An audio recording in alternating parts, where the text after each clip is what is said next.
that was the first thing, to find a builder. We looked on the builders that we knew that we would have liked to work with, but weren't available. Contacted them. For whatever reason, if they rejected us, we then looked on their socials and went, well, who are you connected with? Who do you follow? Or there is some relationship, some network. So it's worth following those leads.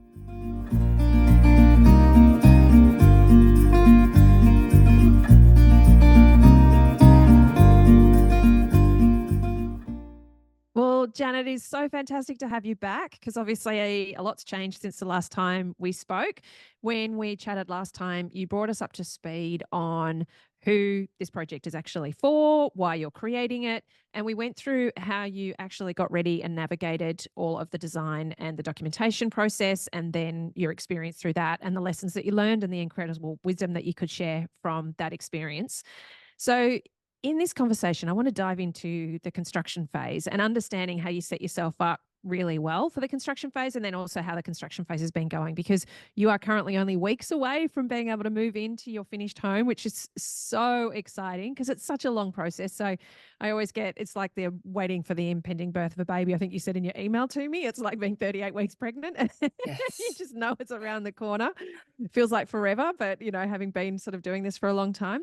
So I'm really looking forward to being able to share what you've learned, and listeners being able to understand more about how it's gone for you and hear your story updates. So I want to step back to where, in terms of understanding how you, I suppose, what you expected about the construction process and the concerns that you had about the construction process.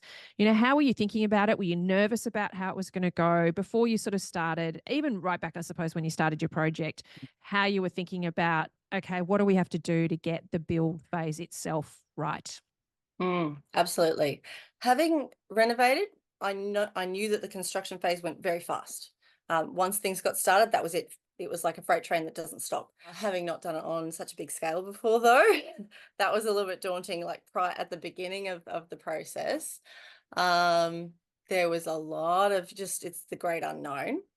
And then as we got further into it, as we listened to lots of podcasts, your podcasts, and that the build phase started to be a little less unknown.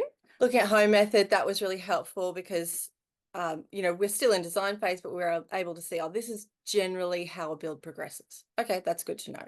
So, and then I guess as we had more of an idea of what to expect, our fears of the construction phase sort of were starting to be allayed.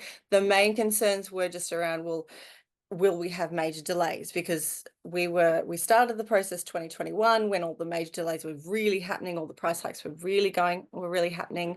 We sort of hoped that by the time we got to the build phase, maybe that would have all settled down, and sure enough, actually it had. So I think the first conversation we had with our builder, he was 2022, and he said, look, up till this point, things have been pretty bad, and I've been having to order windows before we even sign a contract. But I think from here on in, things are starting to settle down. So the major delays, major price hikes, they will settle. So that was a slight concern, but it was sort of at the back of our minds rather than, oh my gosh, what are we doing? And then we had more expectations than we had concerns. Only at the very last minute, as we're, signing the contract, I had that small concern of, holy cow, I hope we've got this right. But yeah, we didn't actually have any major concerns. Once we got to that point, we didn't actually really have any major concerns about the construction, because I guess it had all been quite well communicated to us by the builder, and we'd learned a lot from Undercover Architect about what to expect.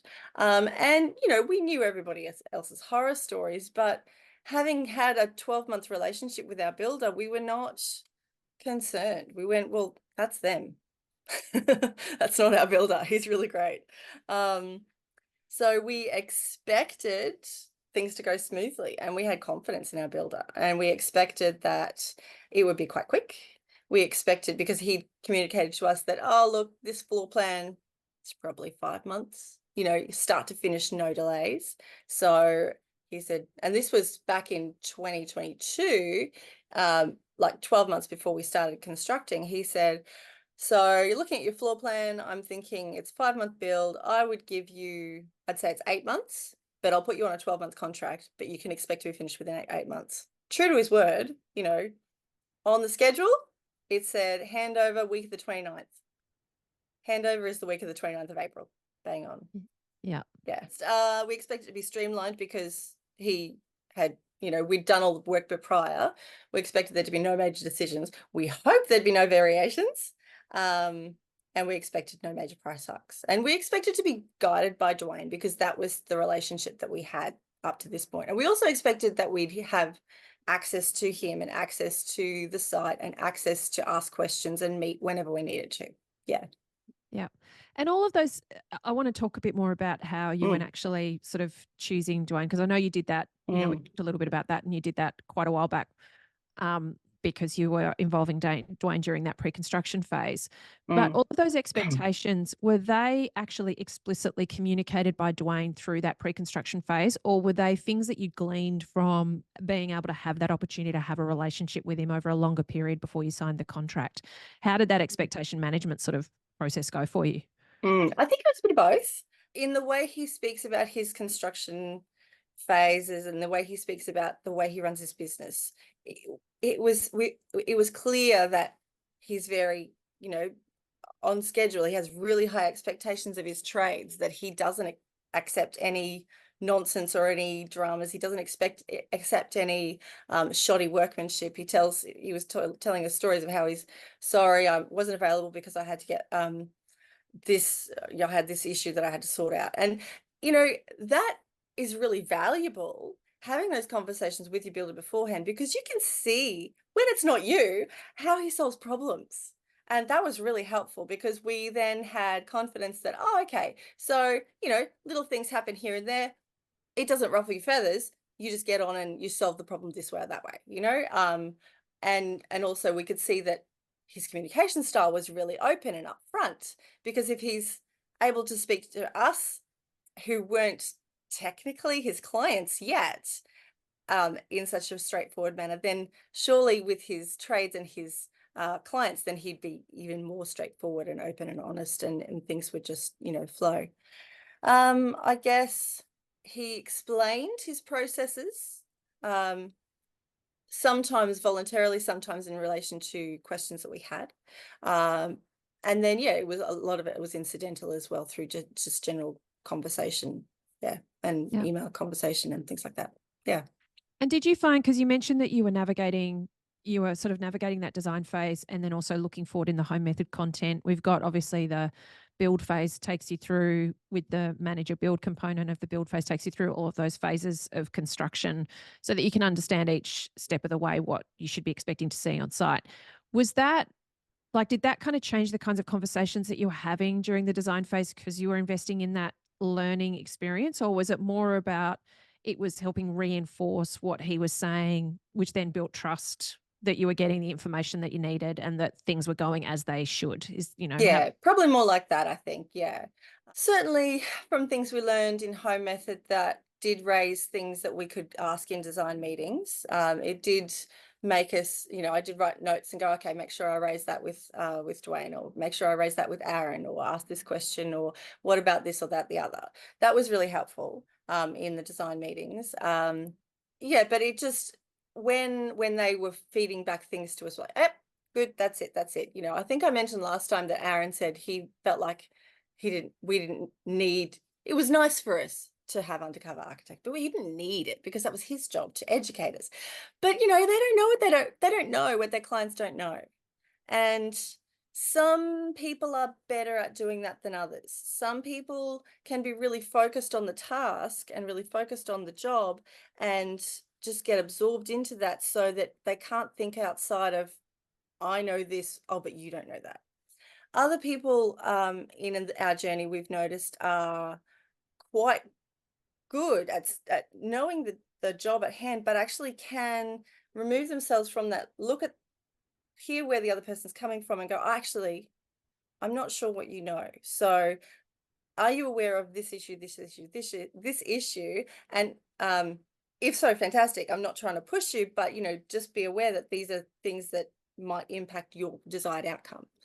Our painter was one of those people who we didn't have a relationship with him at all. But we'd chosen Lexicon Quarter. This is probably out of your order of questions, but here's a fun experience. So we went for a meeting on site to talk about some decks that we were having added into the contract for the courtyard and the drying deck. Anyway, so we were on site, the painters were there, and prior to us going on site, the painter had spoken to Dwayne and said, oh, look, they've chosen Lexicon Quarter. Do they know that it's quite blue when it Yeah. meets the architraves? Yeah. He's like, I don't know. He's like, oh, do you want to, I think they should probably look at maybe Snowy Mountain Quarter instead, because it's a little bit warmer. He's like, oh, yeah, okay, all right, we'll talk about it. He's like, do you want to let him know? Like, he's like, oh, I'll talk to them tomorrow. So we turn up on site, and then he's like, oh yeah, while you're here, painter, you guys, you think about you might want to change your paint color. Now, Paul and I, we lived with Lexicon Quarter for like 10 years. And that was one of the decisions that we had locked in stone. It was easy, not an issue. And then we're like, I don't know, what was that, a month ago? So we're not quite 2 months out from moving. You'd think all the decisions are made, and then we're there on site and going, so we think you need to change your paint color. Okay. What? But that was a moment of the painter going, I don't know if you're aware of these issues, and you know if you're not sure, and if you know this, then that's fine and you're happy to go that way, but if you're not, then take this into consideration. Here's an alternative that actually might work better for you.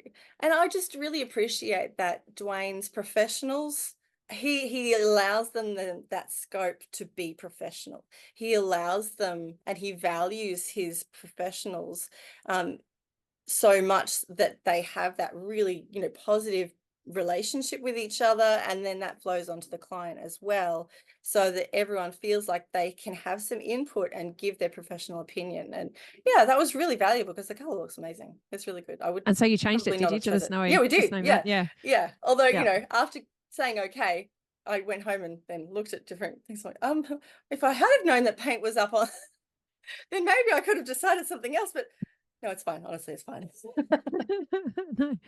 It's It just interesting was something I because, didn't even look into, because we were like, yeah, hey, well, we like this. It's good. if you've been living with it, then you'd assume that it would be okay. But it's that thing, isn't it? That, and we talk in, I've had home method members who will actually paint out big swatches and then they'll take them out to site to test them, because we talk about how different colors can look in different lights, and you need to actually use the real paint, not the paint swatches to test it. But if you've lived with it, you would make that assumption that, oh, it's going to be okay. But it is, Lexicon is quite a cold blue based white. So it is, and I mean, it's really interesting that you talk about, or how important it was for you and the value that you got from seeing the relationship that the builder had cultivated with their team and their subcontractors, to then be able to bring that additional expertise and thinking process to the journey. In terms of selecting Dwayne, you obviously did it, fair time before all of construction, and got to test that relationship. When you were thinking about choosing a builder, how did you go through? We have obviously the question checklist inside Home Method. I know some Home Method members feel a little bit nervous about using it as a template because it's a lot of questions, and it can feel a little bit kind of nagging and like an interrogation for some people if they're not used to interviewing somebody that way. How did you go about finding Dwayne and interviewing him and making sure that this was going to be the right fit for you? And at the same time, did you have in your back of your head, well, we're not signing a contract for a build yet, I will have the chance to test this out and see whether we've got this right? Like, how did that all sort of come together for you? Yeah, it's funny because he actually was more on that side than we were. He was definitely more on the side of, oh, you haven't committed to anything yet. Whereas we were like, no, we've chosen you. We're I locked mean, and loaded, Dwayne. yeah, we haven't got anyone in reserve. That's it. You're it now. I mean, we could have, but we had committed. We were further enough down the path to have committed. Yeah. So initially, like what we really wanted in a builder, we wanted good communication. We wanted someone who would work with Aaron and us in the pre-design phase. So that was one of the most important things. And so because of that, even when we're in that pre-design phase, we started looking for builders because we wanted somebody who was going to be available in that time frame. So there's a little bit, anxiety, how are we going to go with this timing? Just chill. Honestly, if there's anything I could say to anyone about the whole process, just take a deep breath. It's going to take a long time. Just chill. And it will work out. This is words to my past self. and advice for future self homeowners listening to this. Exactly. Advice for future people going through this process, just take a deep breath. It's going to take you way longer than you think. Hard, horrible reality. Just come to terms with that. It's going to take you a lot longer than you think. And also, yeah, it will work out. Just deep breath. Yeah, so we wanted somebody who was going to be solvent. That was a very big important thing, because having started the journey with a volume builder who then became insolvent, and you were having a lot of conversations on the podcast at the time about that, and it was actually in the checklist. I think you had some good questions about how to pick the solvent from the insolvent, and those with good business practices and without. That was really good. And you can tell the builders who are most professional aren't uncomfortable with those questions. If you make it clear that you're like, I don't want your figures, dude, but just tell me what's your structure. And the good builders are like, hey, let me show you. Okay, this is how I run my things. This is how I make sure that we've got cash flow. And so Dwayne was so laid back with those kind of questions. That was a big green light for us. He was so open with, this is the way I run my business. And yeah, I've definitely always got cash flow. And yes, it's hard. And yeah, I've got to have a lot of money behind me, but it's okay. We make it work. Whereas others were a bit more bluster, a bit more just smoke and mirrors, a bit more evasive, less comfortable talking about that. And yeah, we just wanted someone who shared our values. So, and also were willing to work with our budget. So yeah, our main really big concerns were, are you willing to work in our area in the south of Brisbane? Are you willing to work with our budget? Because a lot of custom builders, well, prior to at the starting point, we were thinking under 500,000. And custom builders like, no way, I don't deal with under 500,000.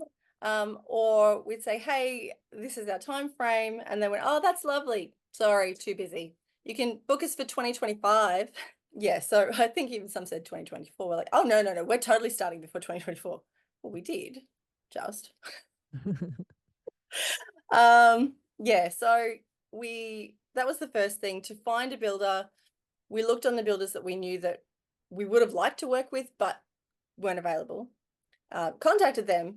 For whatever reason, if they rejected us, we then looked on their socials and went, well, who are you connected with? Who do you follow? Or there is some relationship network, some network. So it's worth following those leads. We did that a lot. And then so I had a spreadsheet that I kept track of who I wanted to contact or who I had contacted. So I'd evenings were on the couch on Instagram, right? Builder. Okay. Who do you follow? Okay. Let me write down this person. Let me find you. Okay. Go to you. Okay. Write down who, and write down all these names. And then the next day I'd open up my, I'd go to all their websites, find all their contact details. And then I'd pull up this stock email that I had that we sent out to all these different builders, and then just personalize it to, hi, fill in name here. And then, so yeah, I sent out probably, I guess, 20-25 of those emails, probably actually maybe even getting on to 30. We got responses from about 10. We interviewed 4 in the end. And then we met, I think we were going through the design phase with Aaron. And I've mentioned he wanted to check his pricing. He presented it to Dwayne. Dwayne's like, oh my gosh, this house, I want to build it. He's like, no, but tell me, am I on target with price? And yes, he was. So then Aaron came back to us at the next meeting and said, so I think he'd mentioned, he said, I think I've got a builder or two who you might like to meet, but we'll save that. We don't need to do that right now. We'll still keep going with this concept until we had a resolved concept. I don't think he wanted to go down that path with us, I guess, because he knew that those builders weren't necessarily like pack process builders, like in the way that he was used to working with Dwayne Pierce. Yeah. And it's not that he was against pack process per se. I mean, of course he's not. But I think maybe just he feels differently about working differently with different builders, maybe. Yeah, so once Dwayne was, I guess, theoretically on board, he said, so are you interested? Would you like to see? So I'll go have a look. So we checked him out on socials, saw what projects they'd had in common, saw what projects he has done, and we were pretty impressed actually. So we still had the other guy in the background, and we were sort of making semi-regular contact. We'd send him our concepts. He's like, "Oh, that's really good. I'm interested in building it." And I think to the point where we spoke with the other guys. He was building something in Wynnum at the time, and he said, well, if you want to speak to my clients, that's totally fine. Here's their contact details. They're happy to speak to you. So we drove past, we spoke with their clients, and that was really helpful. So even up to the point of even meeting Dwayne, we still had these two sort of maybes. But then once we met with Dwayne, we went through the interview process. Paul and I walked out, and I went, you're sold, aren't you? He goes, yeah. He's like, yeah. He's it. He's the one. Ding, ding, ding, ding. Absolutely. Yeah. Yeah. Yeah. So, I mean, and before meeting him, we'd already vetted and gone through the QBCC checks. We'd already looked at all his socials. I think we'd already had a phone conversation with him anyway. Yeah. So yeah, once we had that face-to-face meeting, it was, yeah. And Yeah. what really won out in the end between him and the other guy was that he had that relationship with Aaron, and we knew they worked well together. We knew that Aaron would be happy to meet with him, and there wouldn't be the, oh, hi, nice to meet you, work out Now let's things, figure out how we get along. navigate. Yeah. On our Exactly. project. Yeah. Exactly. How do we professionally get along? How do we personally get along? Yeah. Whereas that was already done years ago. They knew each other's suppliers. They knew the way each other worked. They knew they already had a bit of a shorthand going. So getting them all in the room together was super easy. Yeah. And it was a really positive experience working with both of them in those couple of design meetings that we did have. Fantastic. I love your comment about the fact that the challenging questions about finances and those kinds of things didn't phase Dwayne, because that's my experience, is that the good builders are able to speak openly and candidly about those things, and and understand that those questions are about demonstrating their financial business ownership and their understanding of running a business, which you as a homeowner, when you're investing in your build with somebody who's then going to be handling a lot of cash and making sure that things get done, have a right to know. So, it's a really good observation that the good operators don't find those questions problematic when somebody does get defensive about them or blustery, as you said. It's that thing, and you will have heard me say this inside Home Method. Those questions are as much about gauging how the person responds as much as the answer that they give, so that you can see the communication style of the person at the same time as gaining the information that you need about that person and business. So it's it's really great that you were able to use it that way. Now, in terms of you getting ready for construction, we're really big on bringing forward decisions and those kinds of things inside Home Method. You get lots of tools to be able to do that.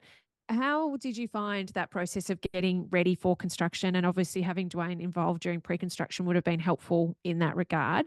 What were you really focused on setting yourself up for so that construction could go smoothly? And was there anything that you caught yourself sort of, oh, I'm going to leave that, you mentioned the paint sort of being a surprise on site. You thought that was a decision that was made, and then that coming up, how were you going through getting all of that decision making in place? Was it a priority for you, and how were you navigating that process? Yeah. So it's certainly working with Aaron, that was a lot easier. Although we chose sort of more of a budget option with the designer. We didn't go full service, and we didn't get any interior design. Partly because I was quite confident that Paul and I knew our style, we knew the level of finish that we wanted, and we didn't particularly need help selecting materials because I know what looks good. Well, I feel like I know what looks good. I get good feedback. And yeah, so I didn't need somebody to go, oh, so here's our selection board. Off we go.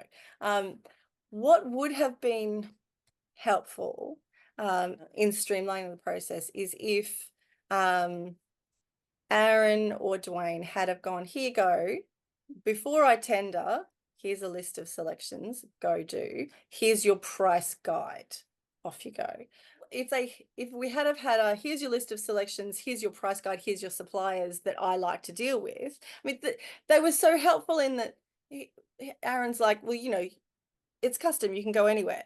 And Dwayne's like, well, you can choose anything, which is lovely. But when it comes down to it, you can't because you've got a budget. And there are also constraints in that, you know, each builder has their own preferred supplier. They've got their own relationship.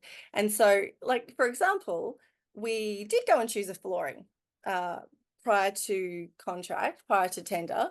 And then when it came down to it, he said, okay, I see that you like this floor, but I've never dealt with them before. And I've not used any of their contractors or anything. And look, this is my preferred supplier because I have full confidence that the product they deliver is excellent. And I have full confidence that their tradespeople are excellent.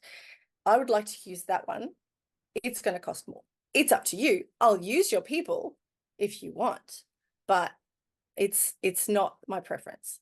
And, you know, initially I went, what? And it was significantly more. I think it was like, I don't know, $1,600, $2,000 more to go with his supplier. But because we'd built a relationship with him at that point, we went to site and we went to his supplier. We saw their products. They were comparable. We couldn't see anything majorly different. We went, you know what, having that confidence, it's worth it to us. We'll go with your supplier. And it's funny because it's the little things like that, when there's give and take, that really help to build that level of trust in a relationship. So it meant that, I guess, at other times when we wanted something that was sort of outside the scope, or when we had said, or when something came up, Dwayne was happy to go over and above for us because he could see we were willing to do the same for him.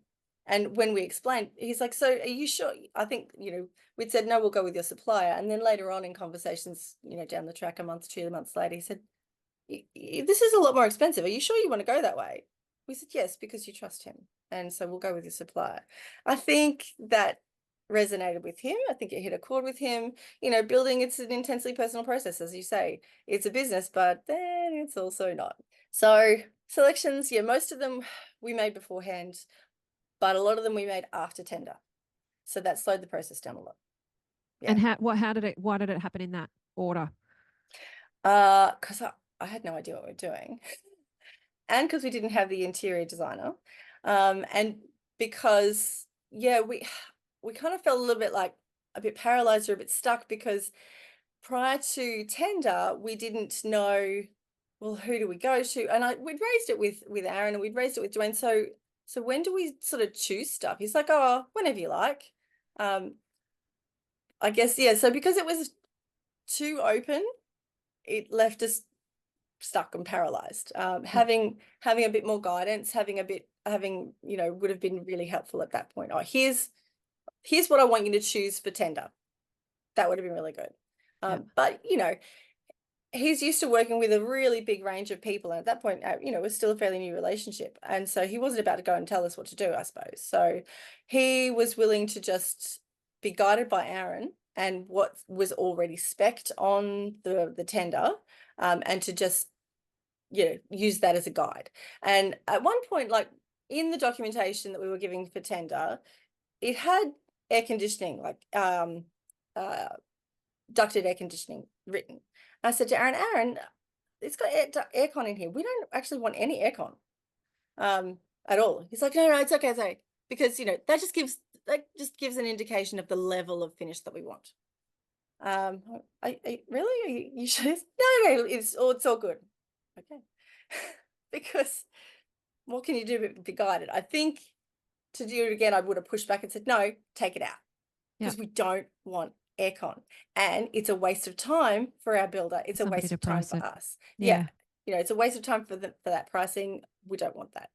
And at the time, I think when all the specs were being done, it would have been fine, except that prices, there was still that price creep in, not on our on our side, but on suppliers' side. So by the time it went to tender, um, things that had been spec'd were just that much more expensive. Yeah. So it went to tender in, let's see, I wrote it. So November 2021, it went to tender with Dwayne. And that was after we'd had a final meeting, of just collating all of our changes. No, that was when we had a meeting, just went over everything. He said, at this point before I tender, is there anything you want to change? Or Dwayne said, is there any way not Dwayne, Aaron's like, is there any way we can make this cheaper? And Dwayne's like, look, I've had a look at this, and honestly, short of completely compromising the design, I don't think so. Was that November 21 or 2022? That was November 21. Oh, okay. So hang on, no, 22. That's Yeah. right. We've been going at this for a really long time. Yeah. It's 24 now, isn't it? Yeah. So no, so 23 was contract. 22 was tender. That's right. Gotcha. Yeah. I think we got the tender somewhere around December, late December. And had I known a bit more, I probably would have gone, can we go to tender in January? And can we have a list of selections to make before we go to tender, so that we can get back to you with those? You're right. Yeah. Is there a reason that you didn't use the selection schedules inside Home Method and the shopping list that's there? I used them as a checklist afterwards. Yep. Yeah, I just forgot they were there, to be honest. I was really busy. And I I'm sitting forgot to here check. going, you needed a list and there's one I inside know Home you. Method. I know. Well, look, it's not that, and it's not even that I needed a list of what I knew what we had to choose, but I just didn't know where from Yeah. or how much we had to spend, because Yeah. how long's And a piece they're of very reasonable string? questions to have. Yeah. For the builder and designer to say to you, look, this is the kind of benchmark. So that when you're walking into a tile shop, you're not looking at the $120 a square meter tile if they're only ever going to, like, that benchmark of finish is only ever going to be a $60 tile, So you've at least got Yeah. somewhere to hone in your decision making. So Yeah, and we yeah. didn't know, well, if we choose a $60 tile, what kind of impact is that going to make on the budget? Or if we choose taps from here or taps from there, what kind of impact is that? You just don't know what you don't know. Yeah. So at least having the tender document, like, we knew what we had to choose, and we had an idea of what we wanted, but we couldn't actually finalize anything. And they were saying, oh, you can go to under Harvey Norman, but again, the range even at Harvey Norman commercial is huge. Yeah. And they don't give you prices. So if I walk in and go, ooh, pretty. Yeah, they put the quote together for the builder, don't they? So Yeah. but it's interesting. Like, I think too, that's an interesting reflection on how I think the pre-construction involvement of this builder, because you'll have some pack process builders who will do that. They'll go, okay, well, you're based on our previous projects that are of a similar benchmark to yours. This is kind of the price range of the finishes at that product level. And these are the general suppliers that we go and work with. So it's a good lesson, I suppose, for Dwayne and for Aaron to understand that you as a client would have really appreciated having just some guardrails, I suppose, to that decision-making process to make those selections and not, then I suppose it would have been, the tender process would have been, they would have tendered what you actually wanted rather than it would have use been a the lot more tender streamlined to price something that you then could use as your guardrails and go, no, we want less, or we want to save money here, or we want to spend more money here. So it's a good lesson for them as professionals, I think, to help shepherd their clients and any professionals listening to this to understand, again, this is helpful for your clients to have, so that you've got some kind of guardrails around those selections. So yeah, so that January, after we had, and like, I would have asked them to do it in January rather than December, November, December, because now that I've been through that period with a builder, that's like the worst time ever for a builder. Don't talk to a builder in November and December. They don't want to hear from you. They are so crazy busy just wrapping up the year, finalizing all those last little details before they're shut down. So that, anything else that just sort of adds, I think, to their stress levels. Poor guy, though, he's very accommodating. So it's like, yep, I'll get that to you. He's like, it'll be a month. It was, more than a month, because it was November, December, of course.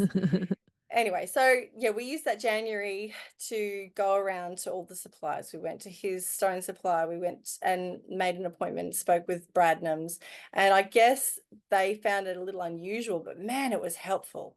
Going into Bradnam's for the windows and looking through and seeing in the flesh, this is the window that he's spec'd. These are your alternatives. They don't tell you prices, but they might tell you percentages more if you're lucky, or they might tell you, that one's outside your budget, or that one's a lot more, or that's in our commercial range, you know. So my husband has a superpower, find the most expensive thing. He's like, I like that one. Uh, so at least we know what not to choose. But yeah, that was certainly going to the windows. Going to Bradners was one of the most helpful things for us, just seeing everything in the flesh, because then when it came time later on to change windows or whatever, we still had the picture of what they were, the dimensions, all of that was in our mind. It was very fresh. Yeah, so in as much as possible, we did all the selections according to the tender, and we knew that tender document backwards and forwards. And so we sent through a spreadsheet of all of our changes, but also included the ones that he had spec'd as well. So we like this, or you haven't included accessories. Here's the accessories we like. You haven't included this. We want this included. And then so you got that tender document back, you did the revisions, and then I imagine sort of arrived at that price and then moved forward into contract. Signing the contract, did it feel like a big deal to you? Like how, or, what did you do in the process of kind of confirming that, getting yourself to, because obviously it's a big legal commitment worth a lot of money, and it's a long-term relationship where everything gets very serious. So how did you go through that contract signing phase, and what was your focus in making sure that you got that right? So we were pushing to get a bit sooner than he was happy for, because he wanted to make sure that it was 100% set in stone, no changes. Because and what we didn't know was if we wanted to make any changes to the contract after he'd presented it to us, he has to then go back to QPCC, and then there's extra fees involved. So that was really good for him to explain that to us. But I think he only explained that after we said, oh, what about this or that? And he's like, I'm not giving it to you yet because it looks like this might change or this might change. So let's just make sure that we've got everything in the spec, 100% nailed down. And I'm just waiting on this detail and this detail to put into the spec or to finalize in the contract, so that when we've got the contract, that's it. Yeah. This is our contract. He's just wanting to avoid variations straight off the bat, because that's often what happens is builders will get the contract signed, client will change their mind on something, and immediately it's the first variation off the bat that has to be navigated. Yep. Yeah. And even it wasn't our change of mind. I think there was a few, like there was earthworks site stuff going on in the background. Yeah. So there was a lot of that impacted the build. Yeah. Yeah. So we were in a bit more of a hurry than he was. Very happy for that though, that he wasn't in a hurry, because it meant that it got done properly. We listened. It's very common to be in a hurry at that point. You just want things to get started. So, yes. So that's why I often say to you, slow down, get all your T's crossed, your I's dotted. Yeah. And look, waiting is never a useless time. It's a productive time where you do the last thing that you keep doing the last thing that you were supposed to be doing. Or the last thing that, whatever you heard, you just find out as much as you can about that thing. So we listened to all of the home method stuff on the contract, and that was really helpful. We talked a lot, Paul and I, about, okay, we read the contract front to back, so boring, but useful, because there was things in there like, oh, I didn't know that. Oh, I didn't know that. Yeah, so useful. You have to do it. Just boring. That's all. Yeah.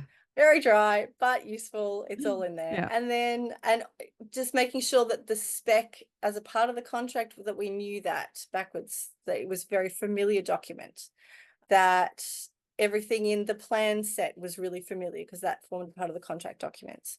We talked about getting a lawyer, but the confidence that we had in Dwayne the confidence that we had in the drawings, and having read and understood the documents, we went, and also just everything that we listened to from Undercover Architect about contracts. And yes, a lot of it says go get a lawyer. So, don't do what I do. We decided not to, because we could see, I understand, if this happens, this is what happens. If this happens, okay, this is what happens next. It wasn't a case of, oh crap, I didn't get that. Oh, I didn't see that. We haven't had anything to do with that with the contract. There's been no surprises, I guess. But if you don't read it, yeah, there'll be heaps of Yeah. surprises. And if you can't be bothered reading it, okay, pay a lawyer. Yeah. Oh, and it's great that you point out that, because it is that thing of understanding all of the other documents and components that contribute to making that legal arrangement, and the level of familiarity that you developed with all of those things, I imagine has been a huge asset for you as you've then dived into construction. Because if anything had come up, it wouldn't have blindsided you. You would have then known, okay, well, based on our legal arrangement, these are the required next steps, so it's that thing of being informed, and feeling comfortable in that information, is very valuable in you then knowing your rights and obligations under that legal arrangement.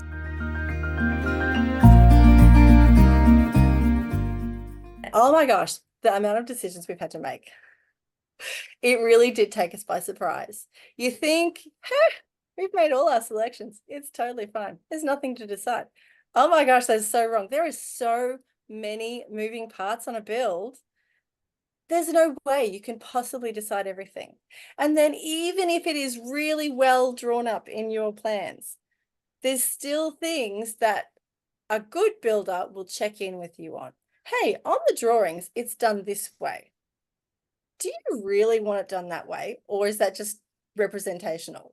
If you really don't want it done that way, this is what happens. If you don't, here's a cheaper, easier way of doing it. It's up to you. I don't mind. It's your house. You have to live here. So there was a lot of that.